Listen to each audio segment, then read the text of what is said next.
Hello everyone, good morning all of you. आज हम जो हमारा चैप्टर है, चैप्टर नंबर 13 सुनहरी धूप का, जो पेज नंबर 103 पर है, यूलिसिस और पॉलीफेमिस, है ना। ये एक कहानी है जिसमें बहादुरी भी है और चतुराई भी है। इन दोनों का मिश्रण करके एक यूनानी सैनिक है, वो कैसे राक्षस के गुफा से बाहर आ जाते। ये जस्ट स्टोरी है, रियल में ऐसा कुछ नहीं होता है ना। बट ये कहानी हम पढ़ते हैं।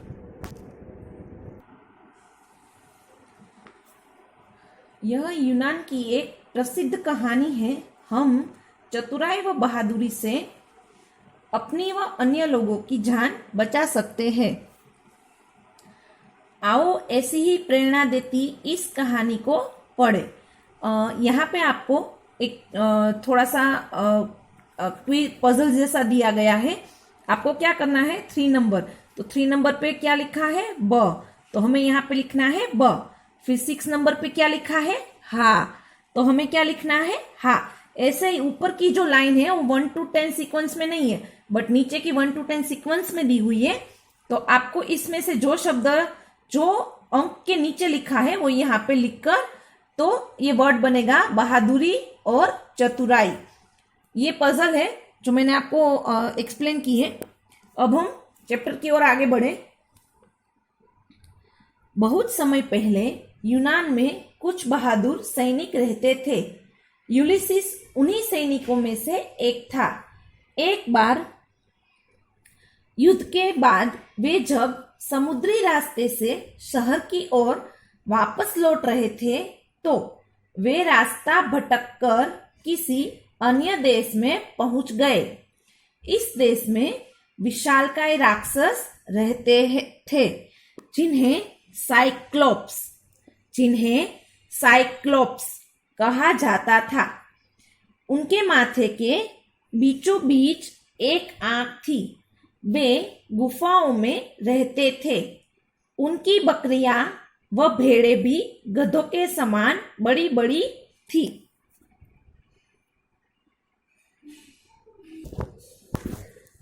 यहाँ पे एक यूनान, जैसे हमारा भारत देश है ना, वैसे ही एक यूनान देश है, उसकी बात की गई है। यूनान के जो सैनिक थे वो बहुत बहादुर थे, बहुत होशियार थे, चतुर थे, है ना। उसमें एक यूलिसिस नाम का एक सैनिक था, और वो भी इतना बहादुर और चतुर था। एक बार क्या हुआ, एक देश के साथ दूसरे देश की लड़ाई हो जाती है ना, तो उसको युद्ध बोलते हैं। तो युद्ध छिड़ गया था।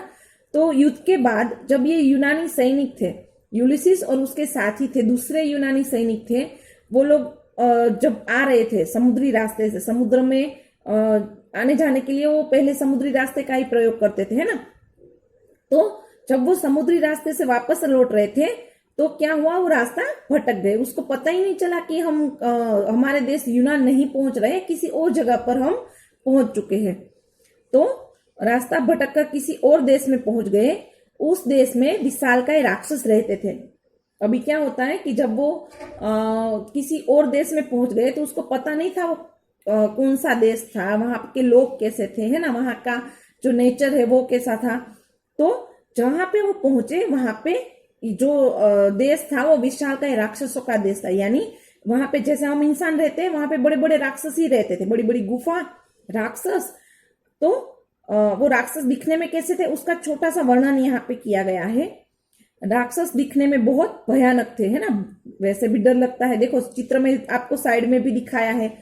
फिर उस राक्षस को साइक्लोप्स कहा जाता था। वो बड़े बड़े भयानक जो राक्षस दिखते थे उनको साइक्लोप्स, यानी वो राक्षस का नाम था, साइक्लोप्स कहा जाता था। उनके माथे के बीचों बीच एक आंख थी। हमें 2 आंख होती है, उस राक्षस के माथे पे सेंटर में सिर्फ एक ही आंख होती थी। वे गुफाओं में रहते थे। हम घर में रहते हैं, सेम वे गुफाओं में रहते थे। उनकी बकरियां भेड़ों व गधों के समान बड़ी बड़ी थी। हमारी बकरियां नॉर्मली आपने देखी होगी ना, इतनी बड़ी नहीं होती कि उसके ऊपर कोई सवारी कर सके, है ना, बट छोटी छोटी होती है भेड़ और बकरियां। बट उनकी जो राक्षसों की भेड़ और बकरियां थी वो कितनी बड़ी थी, गधी की जैसे, जितनी एक डोंकी की हाइट होती है उतनी बड़ी उसकी भेड़ और बकरियां थी। आगे क्या होता है देखें हम। एक दिन एक भयानक राक्षस पोलीफेमिस ने यूलिसिस और उसके साथियों को अपनी गुफा में बंद कर दिया। वह हर रात उनमें से 2 सैनिकों को मारकर खा जाता था। एक दिन यूलिसिस ने एक योजना बनाई। उसने पोलीफेमिस को एक नशे वाला शरबत पीने को दिया, जिससे पोलीफेमिस खुश हो गया और उनसे उसका नाम पूछा। अब क्या होता है, ये जो राक्षस है उसमें से एक, सभी राक्षस को साइक्लोप्स कहा जाता था, बट ये जो राक्षस है उसका नाम था पोलीफेमिस। और जो यूनान के सैनिक थे उसमें था एक सैनिक, उसका नाम था यूलिसिस। पोलीफेमिस एक राक्षस था, पोलीफेमिस एक राक्षस था और यूलिसिस था वो यूनान का सैनिक था। ये दोनों का डिफरेंस आपको आई होप की समझ में आ गया होगा। वंस अगेन, पोलीफेमिस है वो एक राक्षस है जो भयानक दिखता है, और यूलिसिस है वो एक सैनिक था। यूनान में जो सैनिक थे वो सैनिक का नाम था यूलिसिस। ठीक है, ओके। आगे हम देखें, जो राक्षस था ये पोलीफेमिस, उसने क्या किया, यूलिसिस और उसके सभी यूनानी सैनिक को पकड़ लिया, कैद कर लिया और उसकी गुफा में उसको बांध दिया, अभी बंद कर दिया। फिर क्या होता है, उसमें से हर रात जो राक्षस है वो इंसान को खाते हैं ना, तो हर रात वो राक्षस 2 सैनिकों को खा जाता था। एक दिन यूलिसिस ने एक योजना बनाई। यूलिसिस अपने दोस्तों को ऐसे ही कोई राक्षस के हवाले नहीं करना चाहता था कि हर रात हुई नहीं, राक्षस कोई भी 2 सैनिक को खा जाता था। तो यूलिसिस इतना होशियार और बहुत बहादुर था, उससे भी ज्यादा चतुराई भी उसमें बहुत ज्यादा थी। उसने क्या किया, उसने एक योजना बनाई, एक शरबत बनाया पीने वाला और उसमें नशे वाला कुछ पदार्थ मिला दिया। अभी वो नशे वाला जो शरबत था वो पोलीफेमिस को पीने के लिए दे दिया और पोलीफेमिस वो खुश खुश पी गया। और वो शरबत पीते पीते ही यूलिसिस का नाम पूछता है कि उसको नहीं पता कि सामने जो उसको शरबत पिला रहा है उसका नाम क्या है ना। तो उसने ऐसे ही पूछा कि बताओ तुम्हारा नाम क्या है। यूलिसिस ने कहा मेरा नाम है कोई नहीं। यानी यूलिसिस ने अपना नाम क्या बताया, कोई नहीं। यूलिसिस ने खुद का नाम क्या बताया, कोई नहीं। क्योंकि पोलीफेमिस को फिर ऐसा ही लगा कि जैसे हमारा सबका नाम होता है, तो पोलीफेमिस राक्षस है, उसको ऐसा ही लगा कि यूलिसिस का अभी क्या नाम है, कोई नहीं। ठीक है, नाम सुनकर उसे हंसी आ गई और वह बोला यह कैसा नाम है तुम्हारा। पोलीफेमिस को थोड़ा सा अजीब लगा कि कोई नहीं, ये भी कोई नाम होता है ना। तो उसको नाम सुनकर हंसी आ जाती है। और फिर आगे हम देखें, मैं तुमसे खुश हूं और तुम्हें सबसे अंत में मारूंगा। यह कहकर वह सो गया। उसके सोने के बाद यूलिसिस ने एक लकड़ी लेकर उसकी आंख में घुसा दी। वह दर्द से बेहाल होकर चिल्लाने लगा। उसकी आवाज सुनकर अन्य राक्षस गुफा के पास आ गए। गुफा बंदी थी, इसलिए उन्होंने बाहर से ही पूछा क्या हुआ। अब क्या होता है, जब यूलिसिस ने खुद का नाम क्या बताया, कोई नहीं। यूलिसिस ने अपना खुद का नाम क्या बताया, कोई नहीं। नाम सुनकर पोलीफेमिस को बड़ी हंसी आ गई है ना। तो फिर वो यूलिसिस से कहता है कि मैं तुमसे खुश हूं। मीन्स यूलिसिस ने उसको शरबत पिलाया था ना, और फिर ऐसे ही वो खुश हो गया पोलीफेमिस और बताने लगा कि मैं तुमसे बहुत खुश हूं, मैं तुम्हें सबसे अंत में मारूंगा। अंत यानी सबसे लास्ट में मारूंगा। यह कहकर वो सो गया। वो नशे वाला शरबत पिया था ना, तो उसको अभी नींद आना शुरू हो चुकी थी, तो वो इतनी बात बोलकर सो जाता है। उसके सोने के बाद यूलिसिस ने एक लकड़ी लेकर उसकी आंख में घुसा दी। अभी क्या होता है, जब वो नशे में था तो नीचे ऐसे गिर जाता है। वैसे तो बड़ा राक्षस होता है, तो यूलिसिस उसकी आंख में ऐसे ही खड़े खड़े लकड़ी लेकर नहीं पहुंच पाता। तो यूलिसिस ने क्या योजना बनाई, उसको नशे वाला शरबत पीने को दिया। जिसकी वजह से उसको थोड़ी थोड़ी नींद आना शुरू हो गई, है ना। और वो यूलिसिस से बातें करते करते ही वहां पे सो जाता है। इसी मौके का फायदा उठाकर यूलिसिस ने तुरंत एक लकड़ी ली और उसकी आंख में घुसा दी, क्योंकि ये जो राक्षस था उसकी एक ही आंख थी जो बीचों बीच थी, है ना। हमें तो दो दी है, चलो एक में कुछ हो जाता है तो हम दूसरी आंख का उपयोग कर सकते हैं, बट ये जो राक्षस था उनके पास सिर्फ एक ही जो सेंटर में आंख थी, वो यूलिसिस ने लकड़ी लेकर फोड़ दी, आंख में घुसा दी। तो वह दर्द से बेहाल होकर चिल्लाने लगा। अब आंख फूट गई है तो दर्द तो होगा ही, है ना। तो अभी क्या होता है कि वो चिल्लाना शुरू कर देता है, क्योंकि उसकी आंख थी वो फूट गई थी। उसकी आवाज सुनकर अन्य राक्षस गुफा के पास आ गए। जो वो दर्द से चिल्ला रहा था, है ना, छटपटा रहा था, तो उसकी इतनी आवाज आ रही थी, तो उसके आसपास के जो गुफा की दूसरे राक्षस लोग थे, जैसे हमारे नेबर्स होते हैं ना, हमारे पड़ोसी, वैसे ही उसके जो आसपास के लोग थे, दूसरे जो राक्षस थे, वो उसके गुफा के घर के पास आ गए। गुफा बंद थी, इसलिए उन्होंने बाहर से ही पूछा क्या हुआ। जो दूसरे राक्षस थे उन्होंने पॉलीफेमिस के गुफा के बाहर खड़े हो गए और बताया, पूछा कि भाई क्या हुआ, तुम क्यों इतने चिल्ला रहे हो। आगे देखें। वह बोला, मुझे कोई नहीं मार रहा है। उसकी बात सुनकर सारे राक्षस वहां से इसलिए चले गए क्योंकि उन्होंने सोचा कि उसे कोई नहीं मार रहा है। अब क्या होता है, सारे राक्षस जो थे वो गुफा के पॉलीफेमिस के गुफा के बाहर तो आ गए, है ना।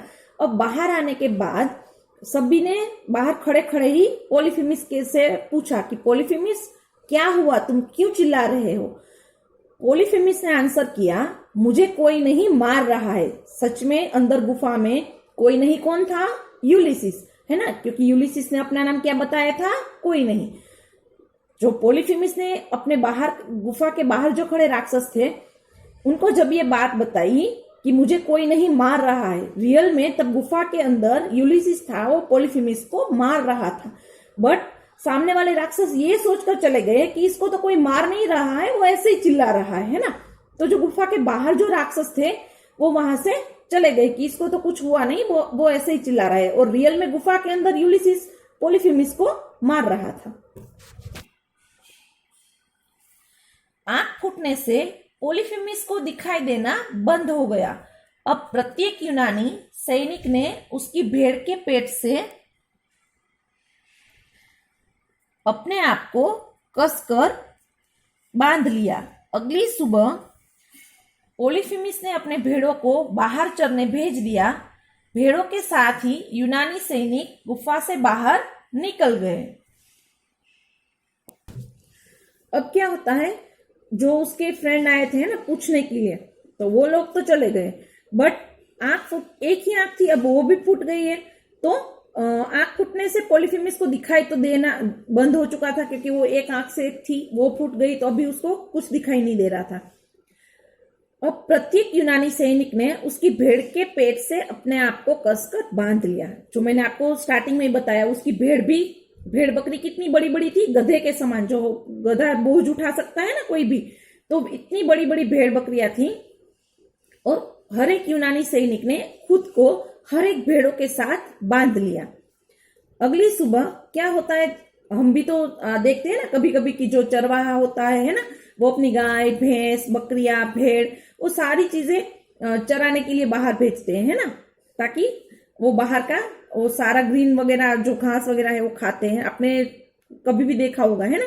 तो वैसे ही पॉलीफेमिस ने भी क्या किया, उसकी जो भेड़ बकरियां थी, है ना, बड़ी बड़ी, जो गधे के जितनी बड़ी थी, उनको बाहर चरने के लिए भेज दिया। बट जब वो बाहर भेज रहा था, उसको आंख तो उसकी फूट गई थी, तो उसको ये पता नहीं था कि हर एक भेड़ के साथ हर एक यूनानी सैनिक बंधा हुआ है ना। तो भेड़ के साथ जैसे ही भेड़ बाहर चरने निकली, यूनानी सैनिक खुद से अपने आप ही बाहर गुफा के बाहर निकल चुके थे। यूलिसिस से बदला लेने के लिए वह चतुराई दिखाते हुए बोला, कोई नहीं, तुमने मुझे मारा, लेकिन मैं तुम्हें कुछ नहीं कहूंगा। तुम मेरे पास आकर बैठो। परंतु उसे कोई उत्तर नहीं मिला। क्योंकि यूलिसिस अपने साथियों के साथ पहले ही गुफा से बाहर जा चुका था। गणनायकाय गणदैवताय गणाध्यक्षाय। अब क्या होता है कि जैसे ही यूनानी सैनिक गुफा से बाहर, वो तो जा चुके थे ना, बट पोलीफेमिस को पता ही नहीं था कि जो यूनानी सैनिक है कोई भी गुफा में अब नहीं है। तो वो ऐसे ही बात कर रहा था कि कोई नहीं, तुमने मुझे मारा, कोई नहीं, यानी वो यूलिसिस से बोल रहा है कि कोई नहीं, तुमने मुझे मारा, लेकिन मैं तुम्हें कुछ नहीं कहूंगा, यानी मैं तुम्हें कुछ नहीं कहूंगा, भले ही तुमने मुझे मारा है ना, तुम मेरे पास आकर बैठो। उसको लगा कि मैं यूलिसिस को, यानी कोई नहीं को अपने पास बुलाऊंगा और फिर उसको उससे बदला लूंगा और उसको खा जाऊंगा। बट जब वो बात कर रहा था वहां पे तो कोई था ही नहीं, क्योंकि जब वो बात कर रहा था वहां पे सिर्फ अकेला था, क्योंकि सारे सैनिक थे वो भेड़ों के साथ बाहर जा चुके थे, है ना। तो सामने से कोई भी आंसर नहीं आया। तो आज का जो हमारा ये चैप्टर नंबर 13 यहाँ पे पूर्ण होता है।